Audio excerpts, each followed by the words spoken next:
ગુજરાતમાં છેલ્લા 24 કલાકથી અનેક વિસ્તારોમાં ધોધમાર વરસાદ જોવા મળ્યો છે। ખાસ કરીને મધ્ય ગુજરાતમાં ભારે વરસાદ નોંધાયો છે। અમદાવાદ સહિત ખેડા જિલ્લામાં પણ 5 ઇંચથી વધુ વરસાદ નોંધાયો છે। અમદાવાદ શહેરમાં છેલ્લા 2 દિવસથી પડી રહેલા વરસાદને કારણે ઠેર ઠેર પાણી ભરાયા હતા। ખાસ કરીને નીચાણવાળા વિસ્તારોમાં વરસાદી પાણી ભરાઈ જવાને કારણે જનજીવન પર અસર થઈ હતી। તો કેટલાક વિસ્તારોમાં ટ્રાફિકની સમસ્યાઓ સર્જાઈ હતી। એએમસી તંત્ર દ્વારા વરસાદી પાણીના નિકાલ માટે પૂરતી કાર્યવાહી કરવામાં આવી રહી છે। તેમ છતાં કેટલાક વિસ્તારોમાં પાણી ભરાવાની સમસ્યા હજુ પણ જોવા મળે છે। આ અંગે એએમસીના સ્ટેન્ડિંગ કમિટીના ચેરમેન દેવાંગ દાણીએ વીઆર લાઈવના આ મુદ્દે ખાસ માહિતી આપવાનો પ્રયાસ કર્યો હતો। જો કે હજુ પણ ચોમાસું પૂર્ણ થયું નથી। આવી પરિસ્થિતિ ફરી સર્જાય એ માટે પ્રશાસન યોગ્ય કાર્યવાહી કરવા માટે બાહેધરી આપે છે। અત્યાર સુધીમાં રાજ્યમાં 61% જેટલો વરસાદ ખાબકી ચૂક્યો છે, જેમાં ઉત્તર ગુજરાતમાં સૌથી વધુ 65% વરસાદ પડ્યો છે। કચ્છમાં 64%, દક્ષિણ ગુજરાતમાં 63%, મધ્ય પૂર્વમાં 62%, સૌરાષ્ટ્રમાં સૌથી ઓછો 55% વરસાદ થયો છે। રાજ્યના ખેડૂતો અને નાગરિકો માટે આ વરસાદ હિતકારક સાબિત થઈ રહ્યો છે, પરંતુ અતિવૃષ્ટિ વિસ્તારોમાં ચેતવણી રૂપ ગણવામાં આવી રહ્યો છે। રાજ્યમાં મેઘરાજાની ધમાકેદાર જે બીજી સિઝન છે, બેટિંગ છે, તે શરૂ થઈ ગઈ છે। સાર્વત્રિક વરસાદ સમગ્ર જગ્યાએ પડ્યો છે। છેલ્લા 24 કલાકમાં 198 ઉપર તાલુકાઓમાં સાર્વત્રિક વરસાદ વરસ્યો છે। જો વાત કરવામાં આવે તો જે નડિયાદ છે, ખેડા છે, દસકોઈ છે, ત્યાં સૌથી વધુ 10 ઇંચથી વધુ વરસાદ પડ્યો છે। આપણી સાથે સમગ્ર વાતચીત કરવા માટે જોડાયા છે સ્ટેન્ડિંગ કમિટીના ચેરમેન દેવાંગ દાણી સાહેબ। સાહેબ, વીઆર લાઈવમાં આપનું હાર્દિક સ્વાગત છે।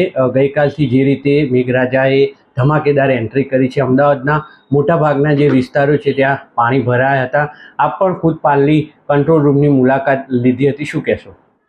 અમદાવાદ મહાનગરની અંદર ગઈકાલથી વરસાદની સારી એવો વરસાદ વરસી રહ્યો છે। લગભગ મહાનગરની અંદર 2.5 થી 3 ઇંચ અને દક્ષિણ ઝોનની અંદર આપણે વાત કરીએ કે લગભગ 6 ઇંચ વરસાદ જેવો વરસ્યો છે।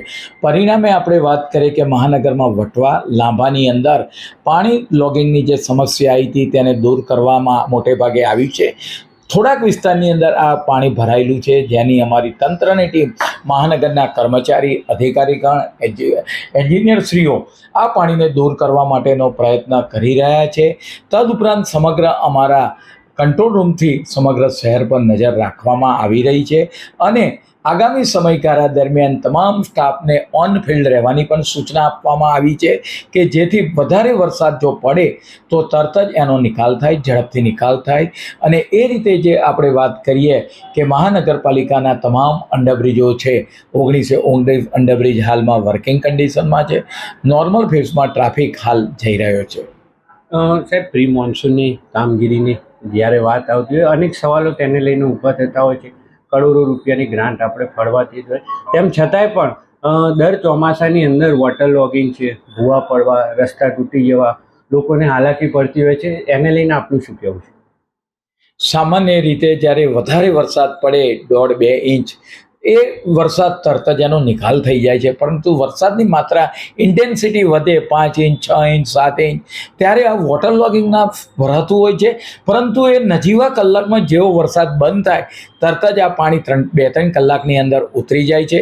મોટાભાગના વોર્ડની અંદર વાત કરીએ કે ઈસ્ટર્ન ટ્રંક લાઇન નાખવાને કારણે પૂર્વના પટ્ટામાં રાહત થઈ છે। વેસ્ટર્ન ટ્રંક લાઇનનું કામ અમારું હાલમાં ચાલુ છે, જેને 20 દાડા જેટલો સમય લાગશે, પણ મહાનગરપાલિકાના સતત પ્રયત્ન રહે છે કે ભાઈ લોકોને તકલીફ ઓછી પડે। હજુ પણ દાણી સાહેબ, જો વાત કરવામાં આવે તો હવામાન વિભાગ દ્વારા આગામી 7 દિવસ ઓરેન્જ અને યલો એલર્ટ આપવામાં આવ્યું છે। તો હવે કોર્પોરેશનની કઈ રીતની કામગીરી થશે જેથી લઈને લોકોને ઓછામાં ઓછી અગવડ પડે? મહાનગરપાલિકા સતત મોન્સૂન શરૂ થાય એ પહેલાં જ પ્રી મોન્સૂન કામગીરી શરૂ કરી દેતી હોય છે। નગરજનોને બને તેટલી ઓછી તકલીફ પડે એ માટેનો અમારા સૌનો પ્રયાસ હોય છે, તંત્રનો પ્રયાસ હોય છે। પરંતુ જ્યારે વરસાદ વધારે માત્રામાં પડે ત્યારે વોટર લોગિંગ સ્પોટ ઊભા થતા હોય છે, એને દૂર કરવા માટે પણ અમે આપણે વાત કરીએ કે ત્વરિત સોલ્યુશન અને લોંગ ટર્મના સોલ્યુશન પણ લાવ્યા છે।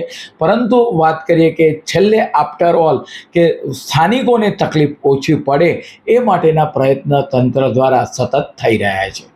તો ચોક્કસથી જે રીતે હજુ પણ હવામાન વિભાગ દ્વારા આગાહી કરવામાં આવી છે કે જે અમદાવાદ છે, ગાંધીનગર છે, ઉત્તર ગુજરાત છે, મધ્ય ગુજરાત છે, દક્ષિણમાં વરસાદ પડવાની જે રીતે સંભાવનાઓ સેવાઈ રહી છે તેને લઈને અમદાવાદ કોર્પોરેશન પણ આમ જનતાને હવે કોઈ તકલીફ ના પડે તે રીતની સમગ્ર કામગીરી કરી રહ્યા છે. સ્ટેન્ડિંગ કમિટીના ચેરમેન પણ સવારથી જ તમામ વિસ્તારના જે કોર્પોરેટરો છે, ધારાસભ્યો છે તેની સાથે સંપર્કમાં છે અને શું અગવડ પડી રહી છે તેનો ચિતાર મેળવી રહ્યા છે.